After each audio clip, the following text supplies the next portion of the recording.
The alarm went off at 6 as usual. At 6, the alarm signaled the start of another day. Jessica, my wife, and I reluctantly rose from bed, greeted by the early morning light. I let out a groan, feeling the weight of fatigue as I sat up and swung my legs over the edge. "What's with the dramatics?" Jessica teased, making her way to the bathroom. "What you put me through last night, I might as well be," I joked, thinking back to the evening's adventures. She certainly knew how to keep things interesting. Today marked the start of Jessica's business trip, leaving me on my own for the week ahead.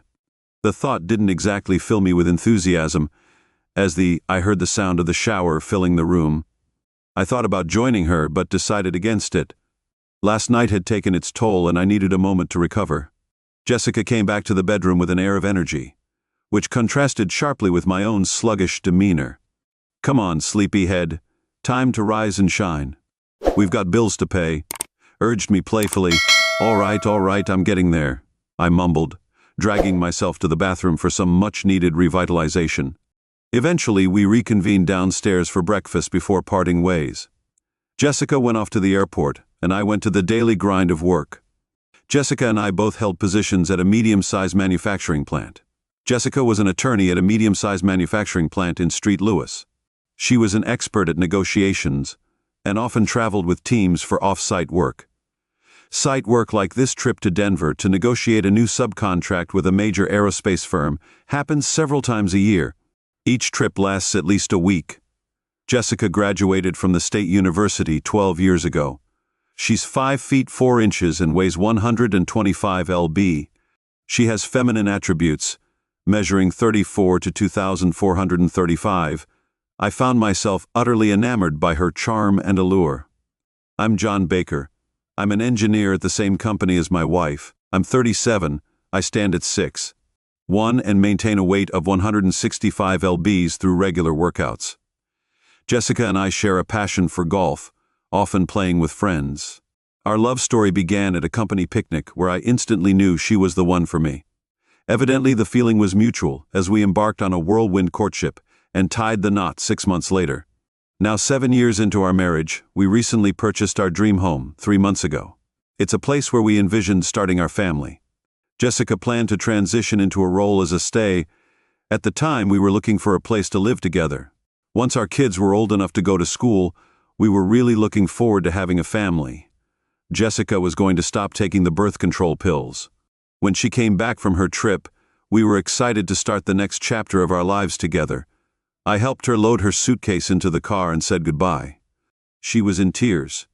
As she got into the car, she looked at me and said, "Hopefully I won't have to endure these goodbyes much longer, sweetheart. I long for the day when I won't have to travel." She said she hated these goodbyes just as much as I did. I told her I'd see her on Friday evening, and we'd keep it simple with takeout so she could rest. She said that was a good idea. I stood in the driveway waving until she was out of sight. I watched their car disappear from view, and then went back inside to finish my morning routine before heading to the office. When I got to work, I went to the engineering department and grabbed a coffee from the break room before sitting down at my desk. I'd barely sat down when my phone rang. "Baker," I answered. "John, could you come into my office for a moment?" "Hang in there, Hubert." "I'll be right there," I replied, grabbing my coffee and heading to my boss's office. As I entered, he jumped up and gestured for me to take a seat. "John, I've got something that might interest you. Since Jessica's away this week, I remembered you mentioning it last Friday. Gerald Carter, our field service engineer in California, is out sick and unable to handle a problem a customer in San Jose is facing. I was wondering if you'd be up for heading out to San Jose to check out one of our models, given your extensive experience with it. I'm flying solo this week, so I'm free to go when you need me. Lucy can handle your reservations and tickets. Just let the customer know you're on your way and give them a call to confirm. Gather more details about the issue." "Sounds like a plan. I'll get on it immediately." Suddenly, I felt a surge of enthusiasm. I'll head home, pack up, catch a cab, fly out this afternoon and be at the customer's location by tomorrow morning. "Great, safe travels, Hubert." I made a quick stop at Lucy's desk, briefing her on the flights and reservations I needed before heading to. I called the customer from my desk to clarify their issue. Once that was done, I left for home to pack. I was grinning from ear to ear as I drove. I had a plan forming in my mind. If I wrapped things up swiftly, I could surprise Jessica with a detour to Denver on my way back. The thought of spending a couple of unexpected days with her in Denver only fueled my excitement at the airport while waiting for my flight. I tried calling Jessica's cell, but she didn't answer. I left her a voicemail to say I'd be staying with my folks for a couple of days and to give her my number in the evenings. Everything went well by Tuesday afternoon. I'd resolved the customer's issue and had their equipment up and running. After that, I quickly arranged a flight to Denver, which was scheduled to land at 9 p.m. I checked out of my San Jose hotel at 10 a.m. local time and went to San Francisco Airport, where I had dinner before my flight. Jessica called my cell and we chatted for a bit. She asked about my folks and I told her I was with them. Jessica said the negotiations were going well, but she was tired and planning to spend the evening in her hotel room. We said goodbye and I got on my flight after dinner. I arrived at Jessica's hotel around 9:45 p.m. Once they'd checked my ID, the hotel staff gave me a key card for Jessica's suite. I quietly went in and saw a lamp on over the computer table with her laptop closed. But Jessica wasn't there. I was a bit confused, so I sat down with my suitcase and checked the bedroom and bathroom. They were both empty. The room was empty. I thought at first that Jessica hadn't returned to her room yet. I decided to wait for her or check the lounge for her whereabouts. However, my attention was drawn to the door of the adjoining room. I approached the door carefully, and it opened silently. I looked into the living room of the adjoining suite was empty, so I stepped inside. I was startled by a sudden groan from the bedroom. My stomach churned, and I broke out in a cold sweat as I tiptoed toward the bedroom door. My breath caught in my throat as I beheld the scene before me in the dimly lit room. There stood Jessica, completely. Jessica was naked while an unidentified man lay on the bed, his face obscured from view. My initial reaction was to storm in and confront Jessica to unleash my fury upon the man lying on the bed. However, I managed to calm down and slowly retreated from the door, returning to Jessica's suite to retrieve the digital camera. I had brought a camera to take photos of the souvenirs, and I adjusted it for low light and turned off the flash. I went over to the other bedroom door and stood there quietly. I took a few photos of what was going on the bed, making sure they didn't notice me. While they were absorbed in their own world, I was able to capture the betrayal on camera. After leaving Jessica's suite, I took a quick look through the briefcase on the table and found a business card belonging to David Price, our company's chief negotiator. I tucked the card away for future reference. I hooked up my camera to her laptop with the cable I always carry with our laptops, which use the same photo program. Transferring a picture from my camera to hers was easy. I set up the incriminating image as her desktop background, then repacked my camera into my travel bag. I quietly left her suite, fighting back tears as I made my way to the elevator. I felt so betrayed. After returning the entry card to the front desk, I quickly called the airline to ask about the next flight back to St. Louis.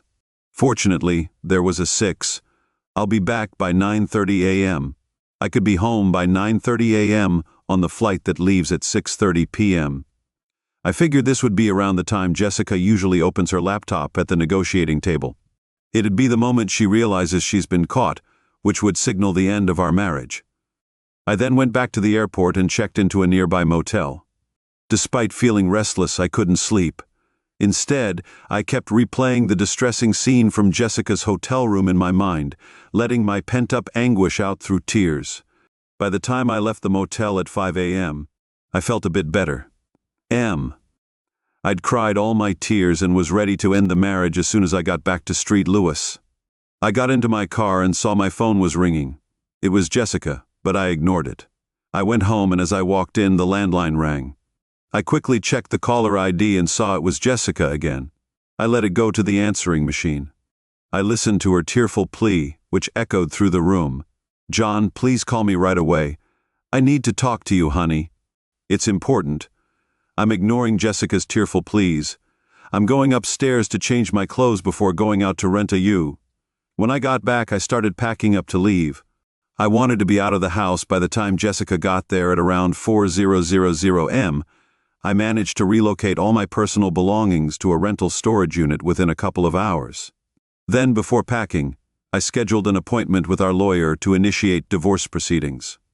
After unloading my belongings at the storage unit, I proceeded to the lawyer's office and requested immediate action to commence the divorce. I was tempted to cite adultery as grounds, but I decided to go with irreconcilable differences. I left the former as a backup in case we got into a fight. I also asked the lawyer to update my will, naming my brother as the sole beneficiary. When I got to the bank, I transferred half of our savings and checking balances to new accounts in my name only. I then got in touch with my investment advisor to take similar steps with our joint investment accounts. I drove to my parents' house, suitcase in hand, and went inside through the open door. My mother was surprised to see me. She asked, "John, where have you been? Jessica has been calling here several times looking for you. Did you tell her you?" I was staying with my retired father, sitting down with him to explain the situation. They were shocked to hear about Jessica's infidelity and the impending end of our marriage. I asked if I could stay with them temporarily until I found a furnished apartment, and they agreed. It seemed my estimation was quite accurate, as around 6, I'll be there at 6 p.m. morning.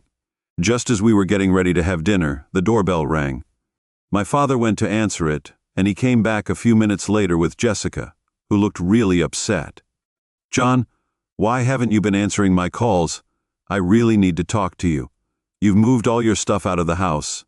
I replied calmly, "Oh God, I was so afraid it was you. Can we please go somewhere and talk, sweetheart?" Jessica pleaded. "I'm no longer your sweetheart, and there's nothing left for us to discuss. I've already initiated divorce proceedings, and anything that needs to be communicated can be handled through our lawyers. What I witnessed in Denver has shattered any feelings I have for you, and I need to leave so I can finish my dinner." I stated firmly, "Please, John, don't do this without talking to me." She implored desperately, "What could you possibly say to justify your infidelity? It certainly wasn't an act of violence like the one I witnessed and have evidence of."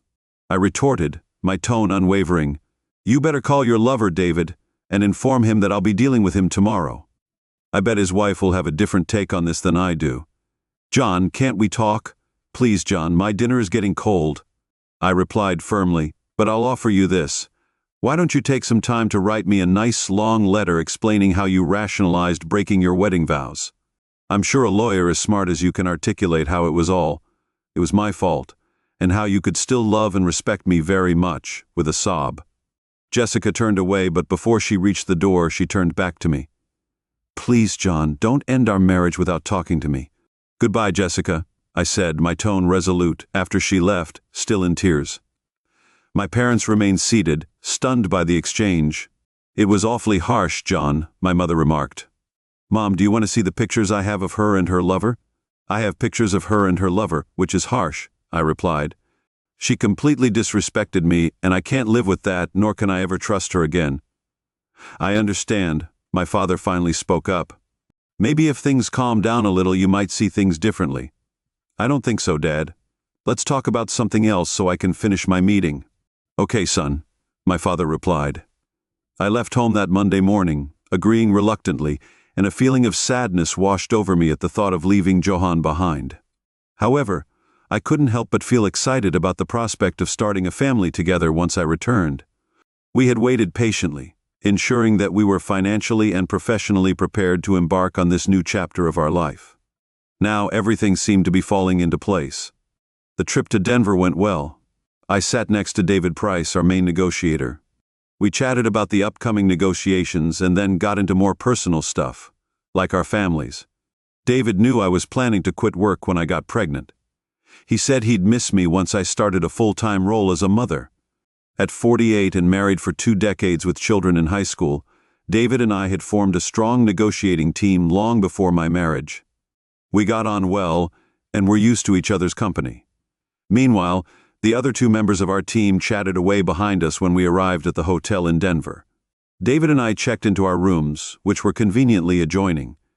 It all started with late-night meetings to discuss negotiation strategies. About 10 years ago, though, our relationship took a different turn. We decided that intimacy was a way of relieving stress after a demanding day of negotiations. We figured that as long as it didn't affect his wife, it wasn't cheating. We even joked about it sometimes after John. I'd been married for a couple of years when I started to feel uneasy about our intimate encounters with David.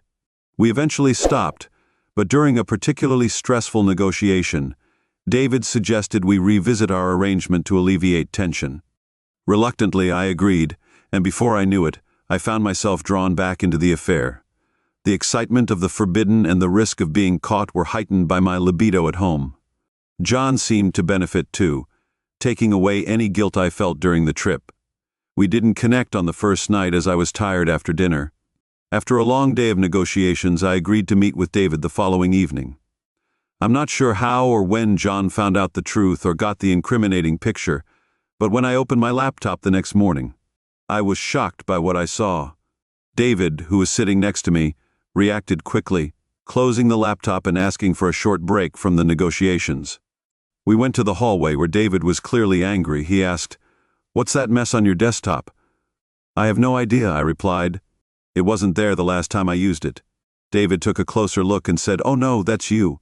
"How is that possible?" I asked. "I'm not sure, but it's definitely you, and that figure beneath you is probably me, although my face isn't visible." "Did you leave your laptop unattended at any point yesterday?"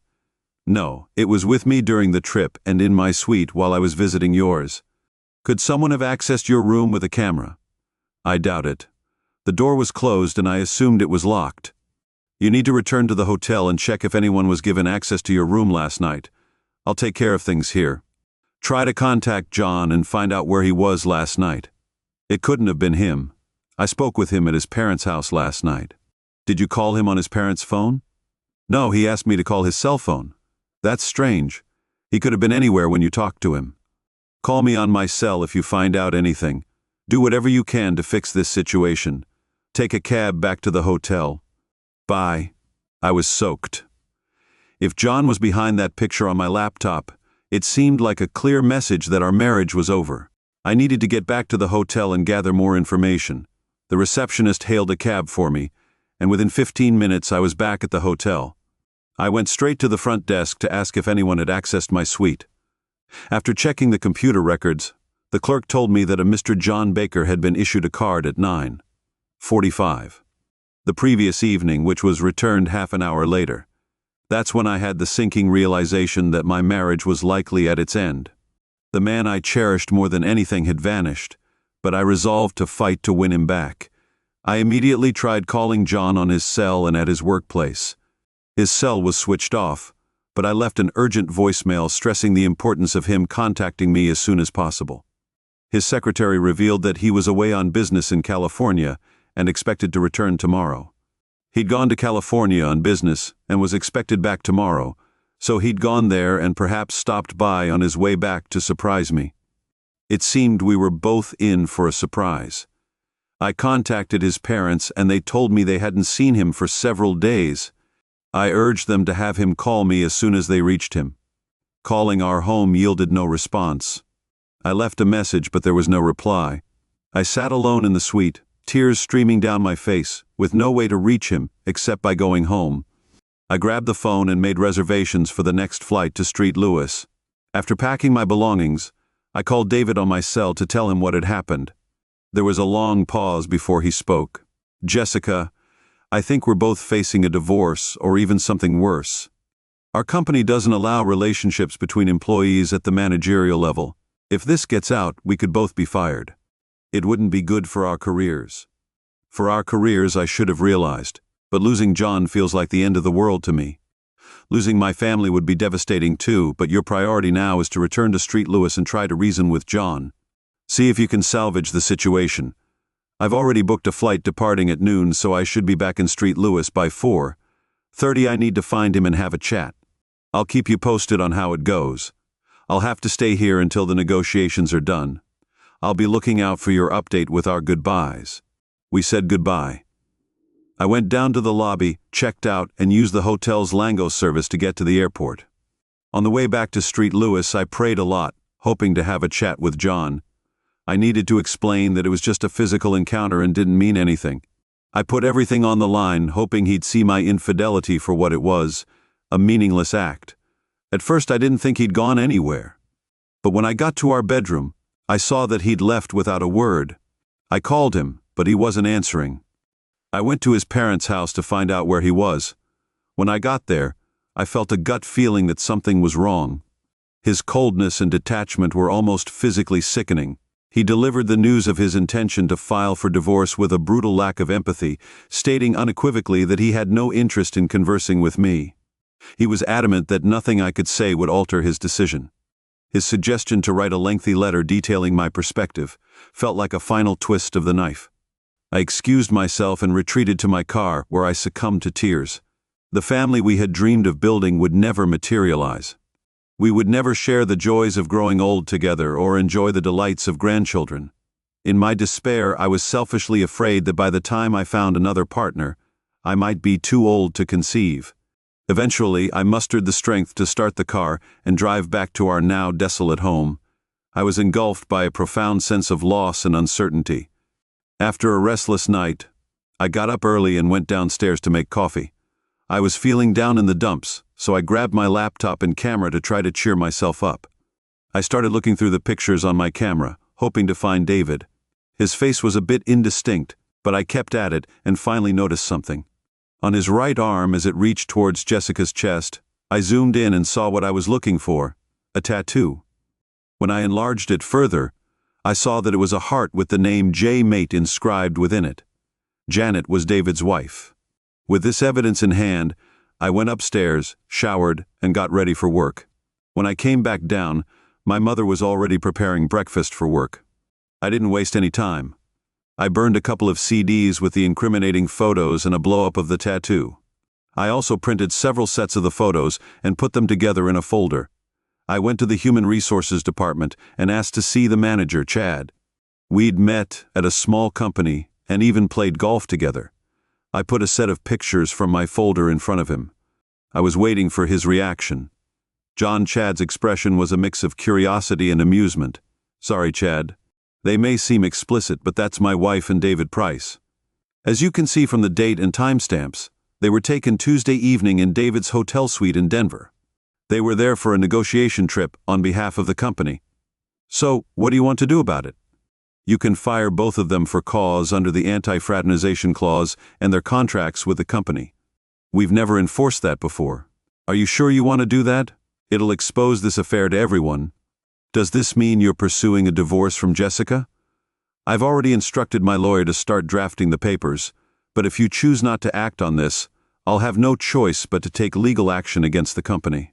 I'm putting together the paperwork, but if you don't want to act on this, I'll have no choice but to take legal action against the company. Okay, John, I'll bring this to our legal department and get the ball rolling. I went to speak with my boss, Hubert, to update him on the situation at home. He reacted as you'd expect, saying he was shocked and concerned about the revelation, my wife and David Price, when I asked for the rest of the week off. He gave it to me straight away. The 4 parting ways, he said I'd done a great job during my trip to California. He told me the customer was happy with how I'd fixed their problem and got their production line back up and running again. He also said that I was thinking about taking over the California territory as the current field engineer was retiring due to health reasons. I told Hubert I'd let him know my decision when I got back to work the following week. As I was leaving Hubert's office, his secretary Lucy stopped me. John, your wife was here looking for you. She said she'd come back later. I really don't want to see my wife, so please tell her that when she gets back. Oh, John, I'm sorry. I didn't know there was an issue. There's a big problem, Lucy. We're getting divorced. She and David Price have been doing a horizontal tango. I thought that word would spread throughout the plant by noon. Lucy likes to gossip. I went back to my desk. I gave Janet, David's wife, a call, even though we'd met at company events. I knew that what I'd said about our spouses might be hard for her to hear. Janet, it's John Baker. How are you? John, David said you might be getting in touch, but he didn't say why. Janet, we need to talk as soon as possible. Of course, John, can you come over now? I have a hair appointment at 1. I'm free at 3 p.m. Do you still live in Fremont? Yes, I know where you live. I'll be there in 15 minutes. As I thought about what I had to do, I felt a sense of apprehension. I knew I couldn't let David avoid the consequences and leave Jessica to deal with it alone. John, come on in. Would you like some coffee?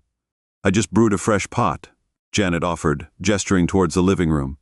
That would be great. Janet, just black, please. She settled into a chair opposite me. Now, what's all this about? She inquired. I briefly entertained the idea. I thought I'd come to you directly to tell you this. I caught my husband and your wife together in Denver. I'm in the process of divorcing Jessica and having them both terminated from their jobs. I hate to be the bearer of such news, but I thought you should know. I have some news that's going to become public knowledge soon, so I wanted to prepare you. I have photographic evidence to support what I'm saying if you want to see it.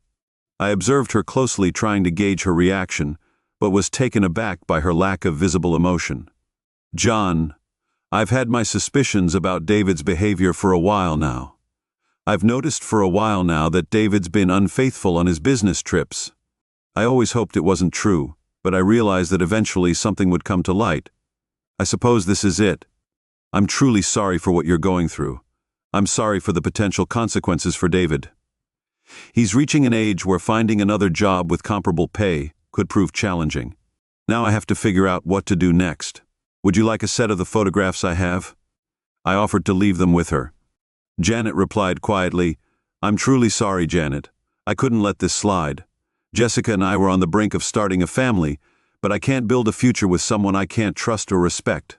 The mother of our children needs both of those qualities. I explained, my voice heavy with sorrow. I'm sorry.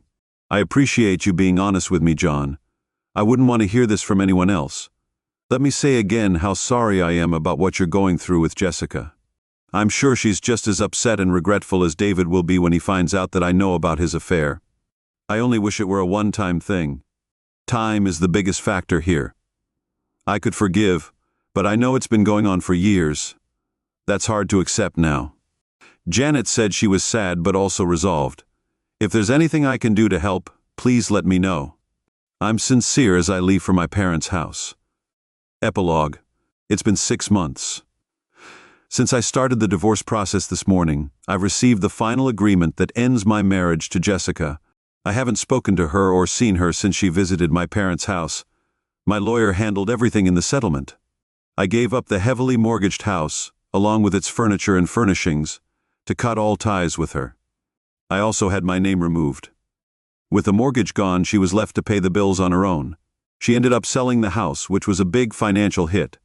At first she tried to contest the divorce, but I gave her an ultimatum: sign the papers within 48 hours, or I'd file for adultery and release the incriminating pictures of.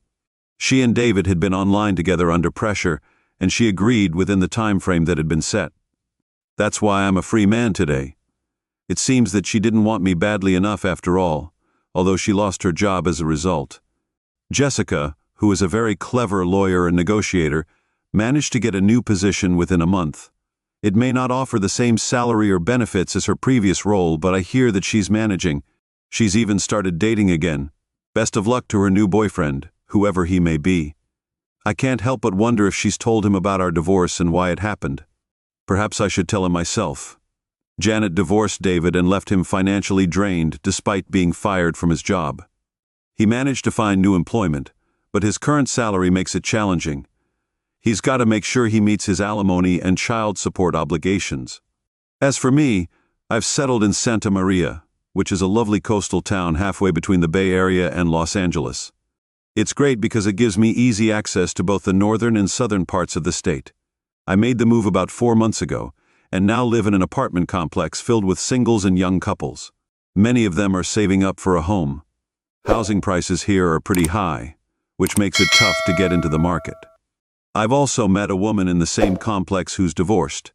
We've been getting to know each other and we're taking it slow, exploring the possibility of a future together. Given my travel schedule, trust is really important to me.